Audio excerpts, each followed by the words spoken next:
You're listening to the ESO Network, your station for all things geek.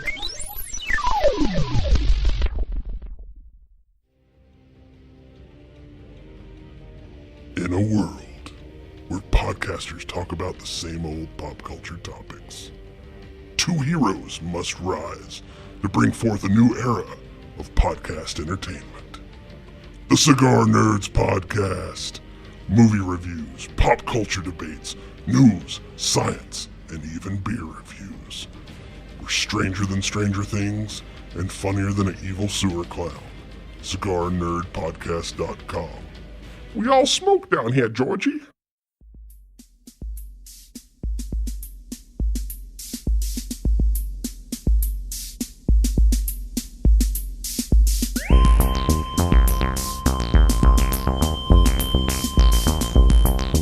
Hello, and welcome again to the Monster Sci-Fi Show Podcast.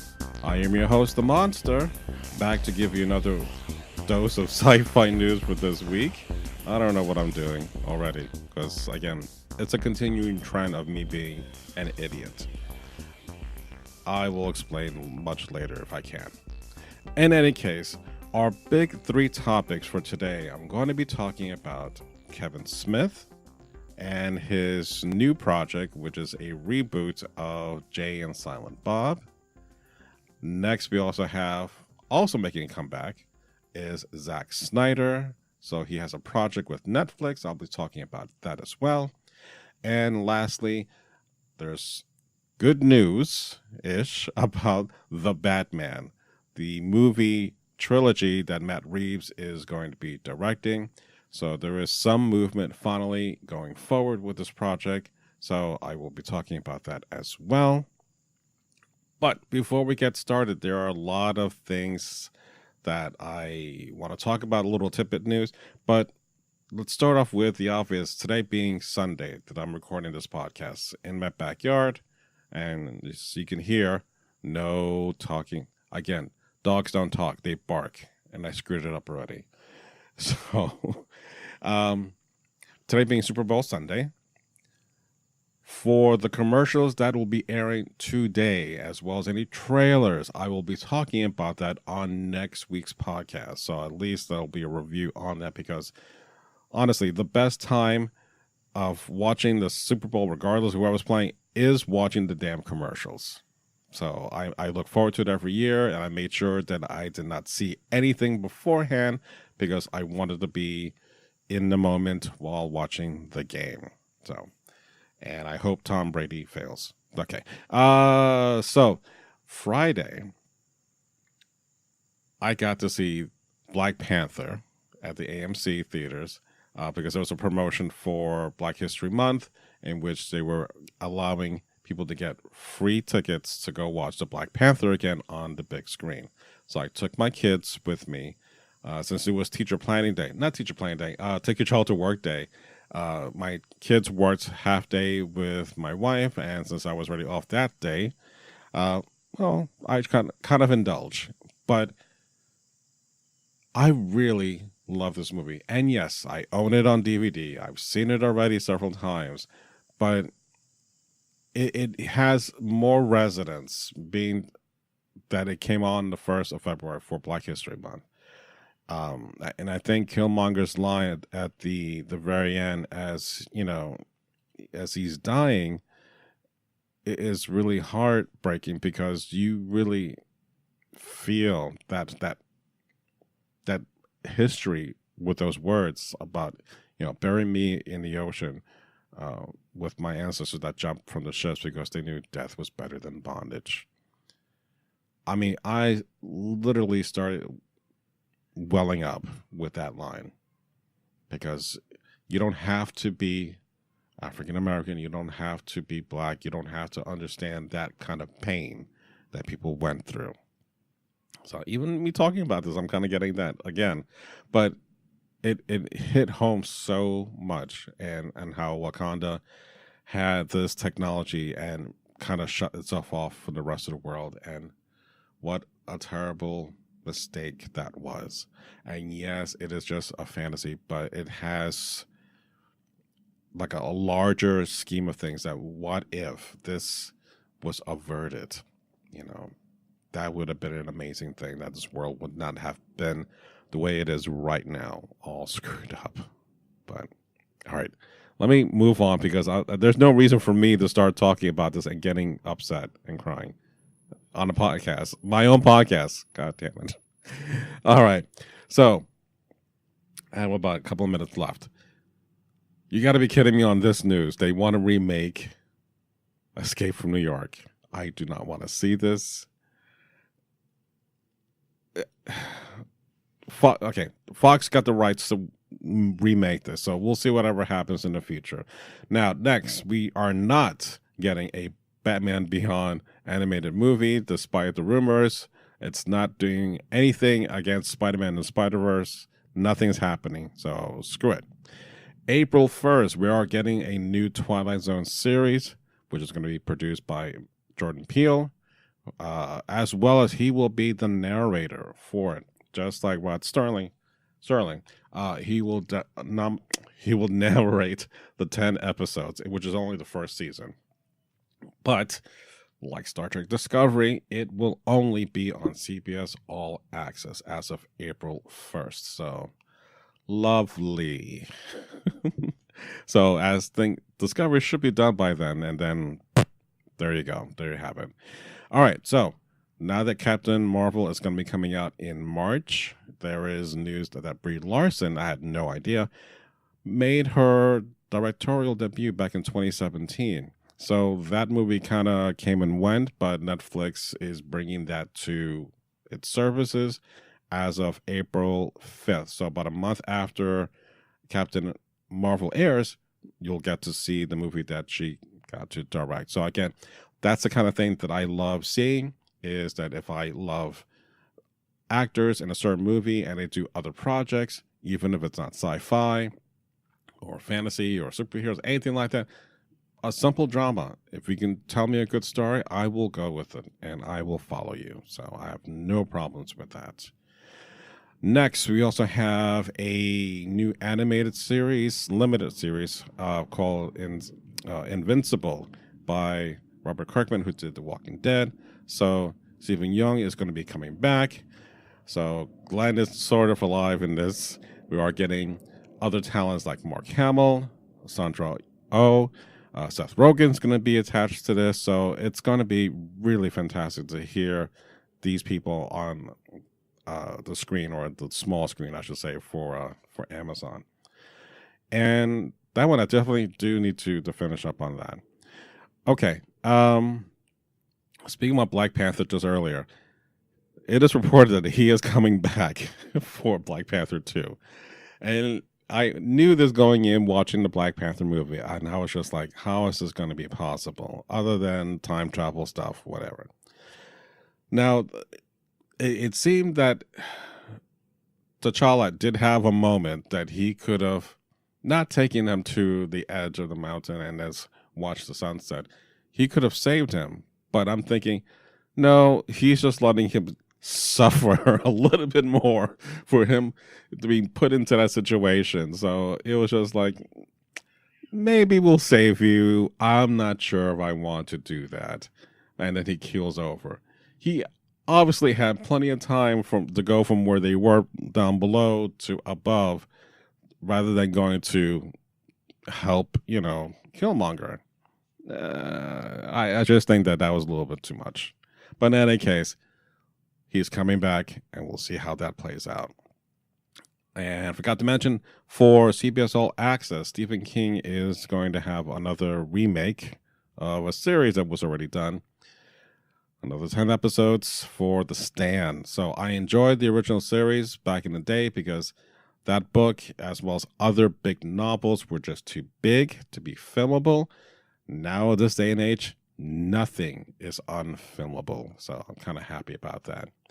And lastly, we also have news about there's a sequel to Dunkirk. So Christopher Nolan's new project is going to be scheduled for July 17th, 2020. And no actors, no story, no nothing is attached other than we have a date. So on that end of this bit of tidbit news, I'm going to take a quick break. And when I come back, I will be talking about Kevin Smith and his reboot project of Jay and Silent Bob. We need to tape a promo, guys. If you had to encapsulate the roundtable in one catchphrasey kind of way, what would you say? Rampant dickery? Or donkulous? Let's not go with Shrek. That The first one was good. The second one was great. After that, it kind of, Guys, promo. Stay on topic here. Okay. Stay on topic. Stay on topic. Oh, no, I'm going in. Stay on topic. Stay on topic. Red leader, I'm sorry. Stay on topic. I can't sing it. It's up to you, Red 5. Oh, God. Here's the promo, So, Luke. Promo! The Roundtable. Brought to you by Revolution SF. Tough love for sci-fi. Available at revolutionsf.com and iTunes.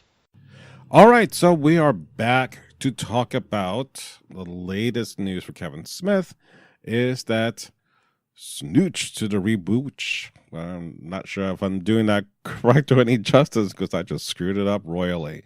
But in any case, Jay and Silent Bob are coming back once more. So Kevin Smith took to Instagram to have a picture of him as Silent Bob next to Jason Mewes, who plays Jay. So as of February 25th, they will be in production down in New Orleans.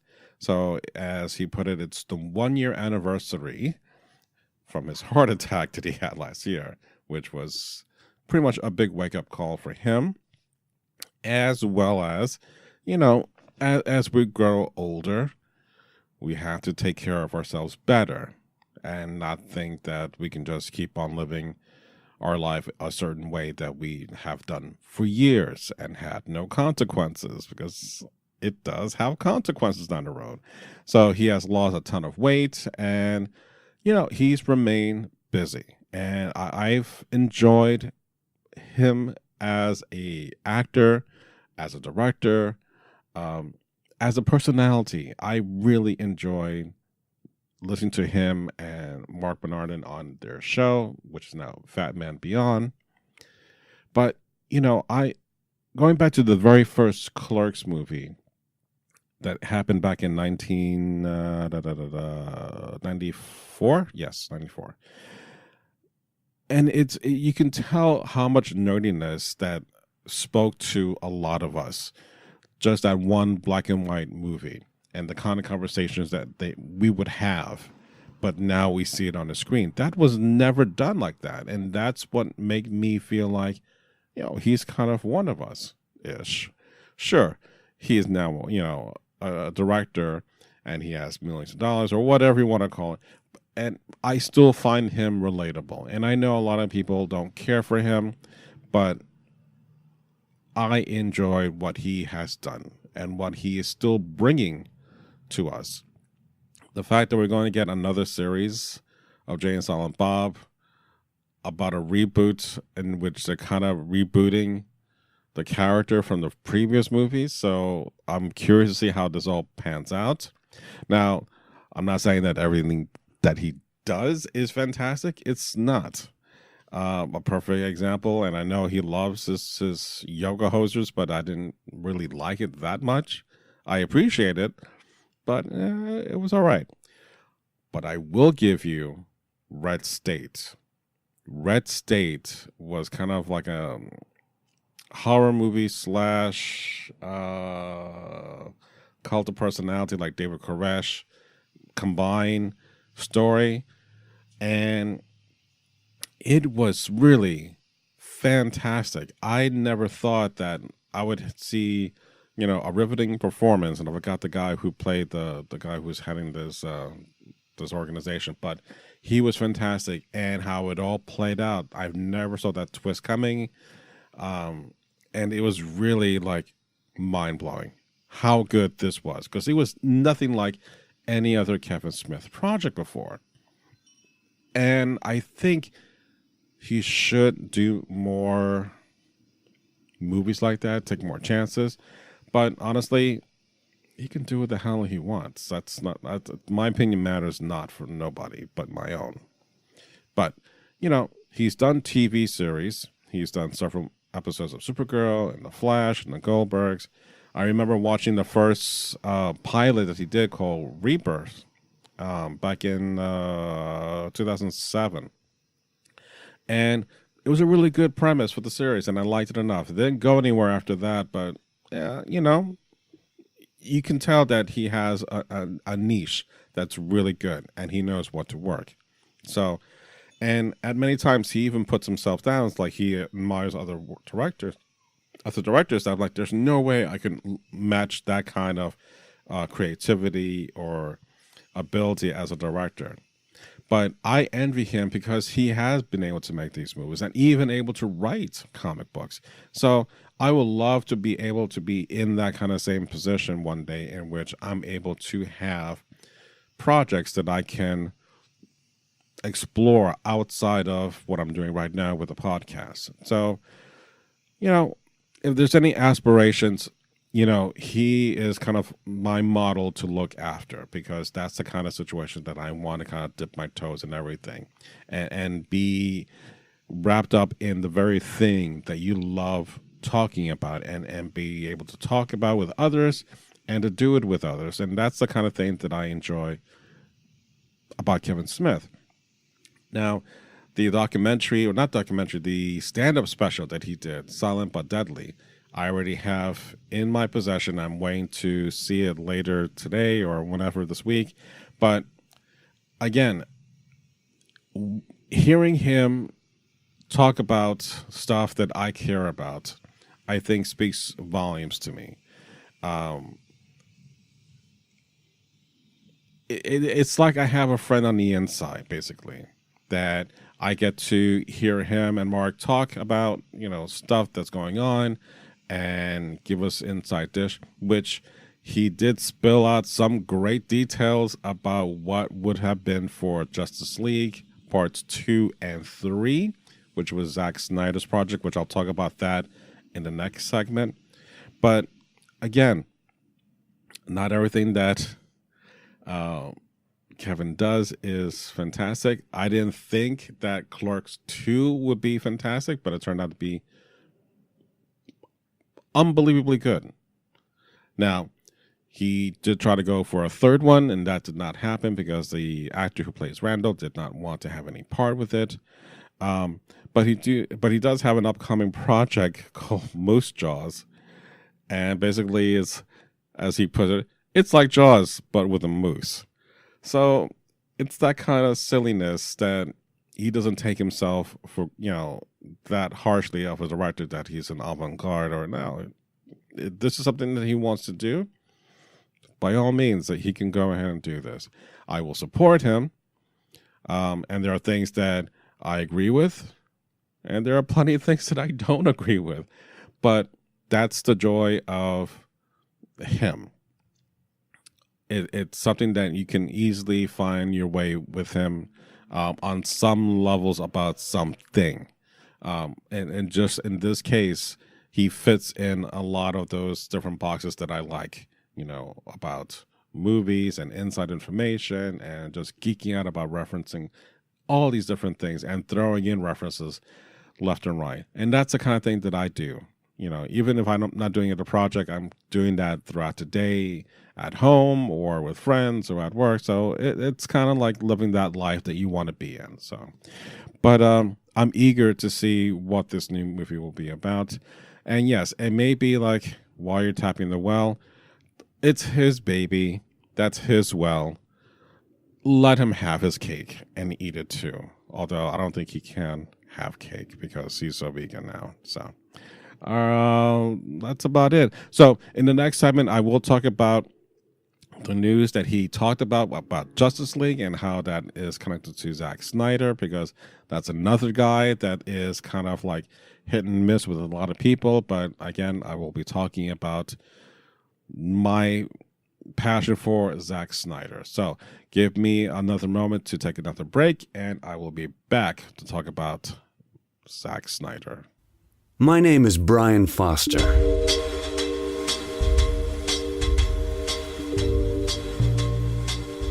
Everything you know is wrong. Got that?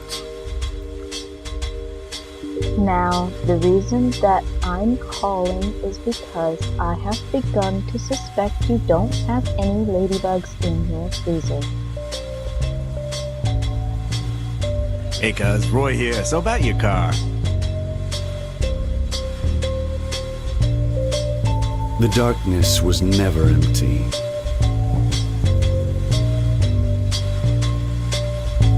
There's this presence in my head.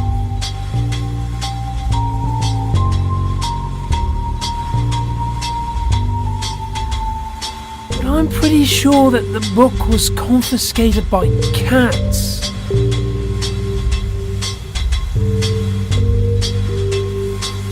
You're damn right we find a lot of bodies when Foster is around. And some people call me the Night Blogger. Okay, so we are now talking about the return of Zack Snyder.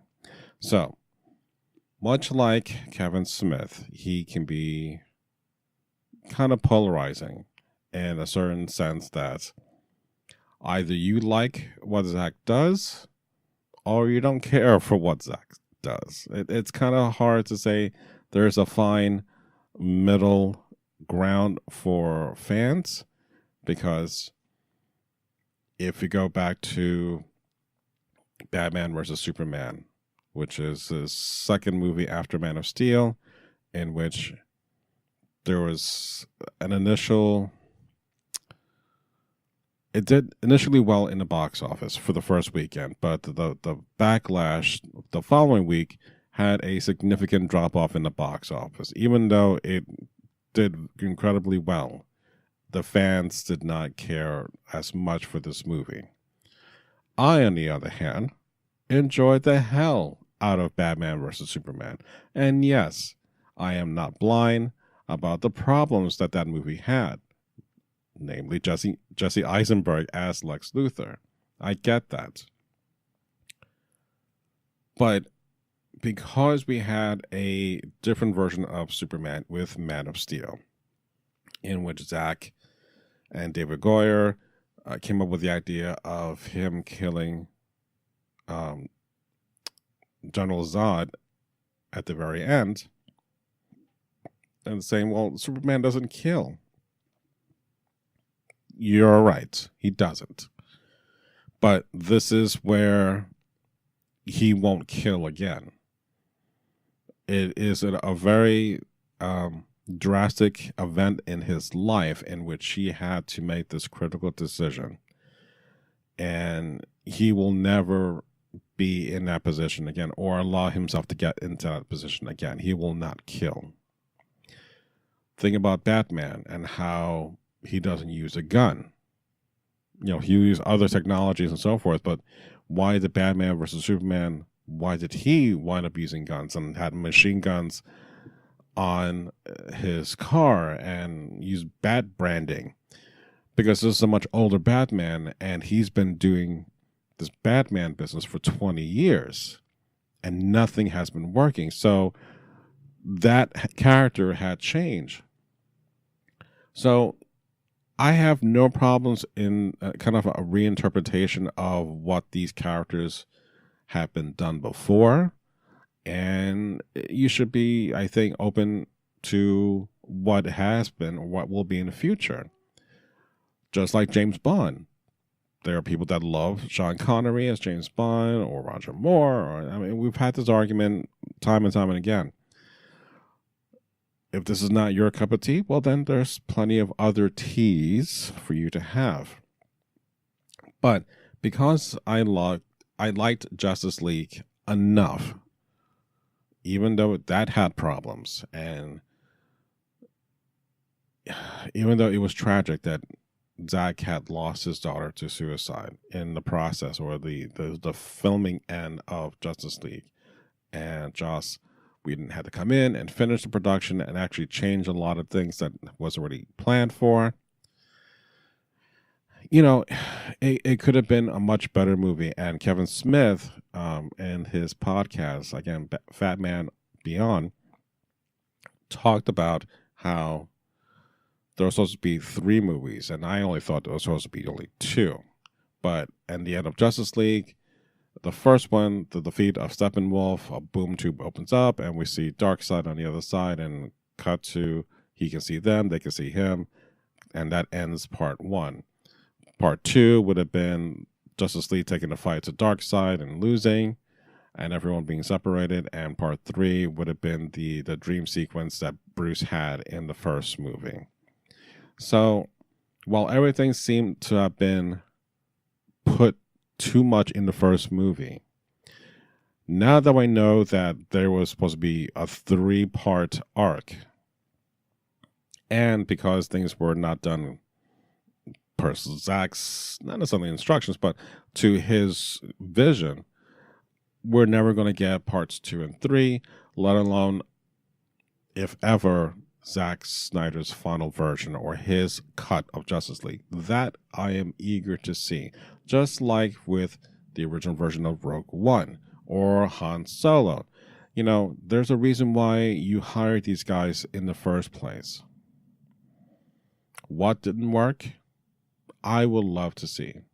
Granted, like any project, like you're doing a rewrite, sometimes your initial idea may change over the course of many drafts, and even the final revision may not look like anything since you started out with. That always happens in the creative process. But I've enjoyed Zack's work. Even with like the first movie that I kind of got into him was Dawn of the Dead. Back in 2004, this was, you know, a long line of zombie movies that had been done before. But what was different about this? The zombies run. They don't walk. They don't lumber. They run after you. That's what made it exciting. You bump it up to 300, and you do an amazing graphic novel adaptation. Now, granted, it was a lot of slow motion action, and it looks gorgeous. I'm not disputing that. But I'm like, dude, you could just put fast forward to have normal action, just to kind of speed the movie, cut it in half one time. But if you can just put that aside and just enjoy visually how stunning that movie is. Then we move into The Watchmen, probably one of his best adaptations for any project is spot on. And then he did his own movie for Sucker Punch, which I fantastically love visually, even though, again, there will always be things that you don't like or have problems with the way it's structured. I can't fault it for that, other than I just enjoyed his vision. Man of Steel, his use of visuals, the symbolism, the music, everything that is part of that movie, even though it's different from the Superman that I grew up with. That's the Superman that I am holding on my arm. That tattoo is from the Man of Steel tattoo. The music that he plays in that movie, I use that to run. So I am a very big fan of him, and I'm a big fan of his vision. Now, there is going to be a new project for Zack to jump on to Netflix, which is going to be a Army of Zombie. Is it Army of the Dead, which is about $90 million. I think this is going to be kind of like a pseudo sequel to that Dawn of the Dead movie. So, if you're going to get him, let him be Zack. Let him deliver that kind of vision that he has done before. And I'm not saying that Warner Brothers is not right in doing what they had to do, because you need to do a course correction. But to do it after the fact that if the movie did poorly and you started filming literally right after the movie premiered, that's on you.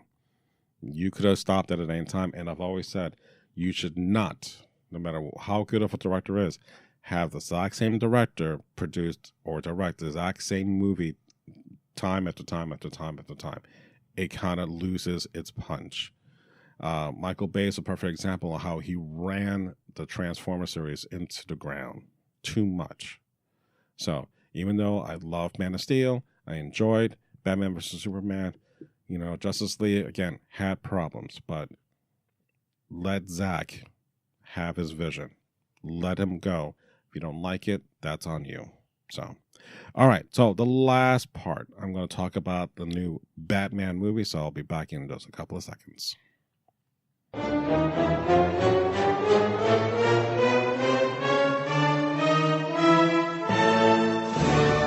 The Pro Wrestling Roundtable is a podcast for wrestling fans by wrestling fans. Every Monday you can get your wrestling fix with news, interviews, reviews, wrestling talk from the past, present, and future. So much wrestling talk, even Bonesaw McGraw can't resist. Available on ProWrestlingRoundtable.com, iTunes, and the ESO Network. Come on and listen. All right, so the last part, we're going to be talking about the Batman. So that is actually, I think, officially, that's going to be the movie's title for the new series for the Batman, which is going to be directed by Matt Reeves. If you are a fan of Matt Reeves like I am, I enjoyed his work in Cloverfield, and then he did the last two Planet of the Apes movies with Dawn and the War of Planet of the Apes.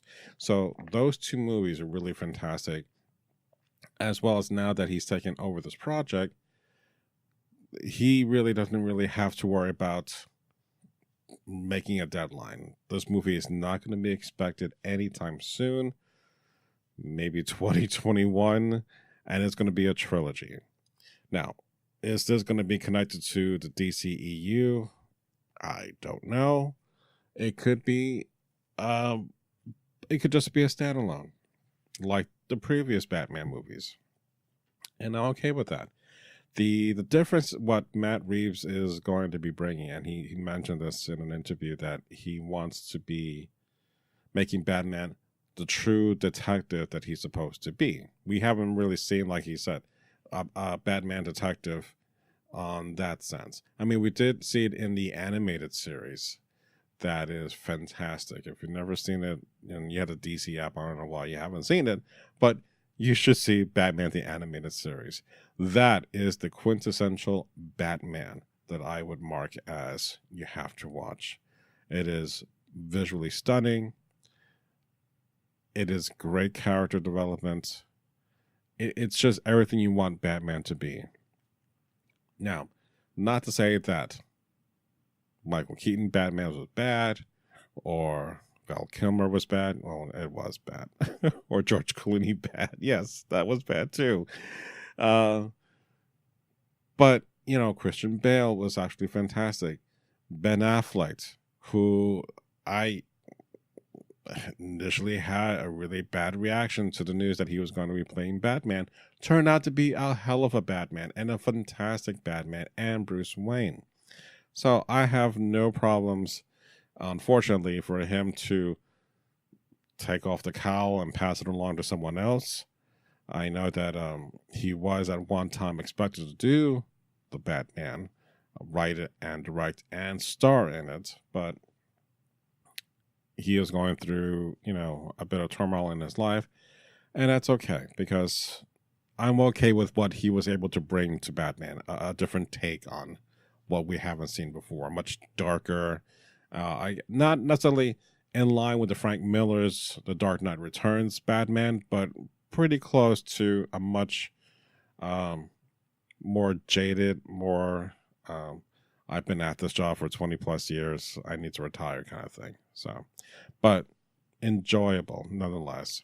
So the question then you have to ask, well, then who you want to have as the new Batman?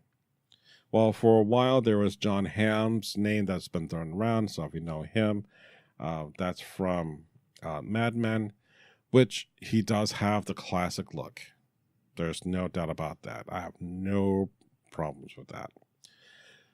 Michael B. Jordan's name has also been thrown out there. And as much as I would say, sure, let's go ahead and do that too. Let's put him into the mix. He was already the Human Torch from the Fantastic Four. He's also played Killmonger in Black Panther. I don't know if I can go ahead and be comfortable with him as Bruce Wayne / Batman, and it's not because of him being black. It is not that. I just think it is too much Michael B. Jordan that he will overshadow Batman. I would want someone perhaps that's a little more diverse in casting. It will be a novel idea to go a bit different, that it's a person of color. It could be a woman for all I care. I don't know. I'm eager to see whatever he wants to deliver. But we are going to get a noir type Batman with detective type stories and multiple villains and 3 movies out of this. I will say this. There is one person that could be the perfect fit. Armie Hammer was supposed to play Batman in the George Miller version of Justice League. That happened, or did not happen, due to the writer's strike. So, as Jamel pointed out for me on Facebook, it's about time. I would say Armie Hammer is your guy to have be the Batman. So I couldn't agree more. So I'm up for whatever it is that Matt Reeves wants to do. And basically that's exactly what Warner Brothers is doing. It's like, you go ahead and decide what you want to do and this will go along with it. So there is no set date other than some other sites did put it sometime in June in 2021, but that's neither here or there. I just think that if we're going to do a Batman, I want to have a really good Batman story. You don't have to tell an origin story.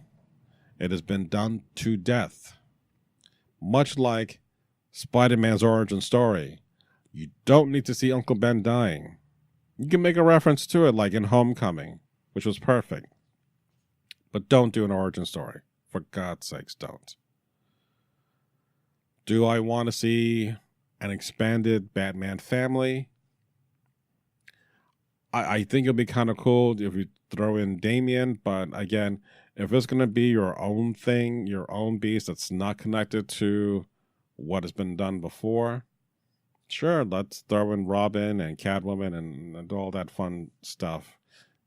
But as far as villains, because that's the other thing that's been another angle to go with. Do we want to have multiple villains like the Riddler and Penguin? Yeah, I would like to see them again, but if it's going to be kind of like, more psychological, then yeah, you can definitely use the Riddler in a better sense. And not that I didn't love Jim Carrey as the Riddler, but, that movie had its own problems. And, Jim Carrey brought what he could to that character and made it his own, and it was fine. But I kind of like what we have on Gotham, that Riddler, but I would like to see a more expanded version of the Riddler. So if you're going to do a really good detective story, that's a good nemesis to bring up that we have not seen done properly in that sense. So, all right. So on that note, that's going to be an end of this show. So I forgot to mention, there was a thing that happened during the week in which someone posted a picture of Michael Pena, who played Lewis in Ant-Man. And they wrote, telling the Russo brothers, for them to have him do a whole narration of playing catch-up, of telling everything that's happened up till what happened with Avengers Endgame. So for him to tell it the way that he does, like he done in Ant-Man and the Wasp, let him do that again in recapping everything up to this point. And Brett Meltzer also supported that idea, so hopefully, not that anyone's listening to my podcast, but if the Russo brothers are watching, please let that be a thing for you to do for Avengers Infinity War. Or do it before and just let that be, whatever. All right, so enough of me yammering. You can follow me in the various social networks. There are pictures there of things that I did during the week that I think you might get a kick. On Instagram as well. You can email me at monsterscifishow@gmail.com. So, go Rams, destroy the Patriots for God's sakes. let this be a good game. So, on that note, thank you for listening to the Monster Sci-Fi Show Podcast. It's sci-fi from a certain point of view. Good night.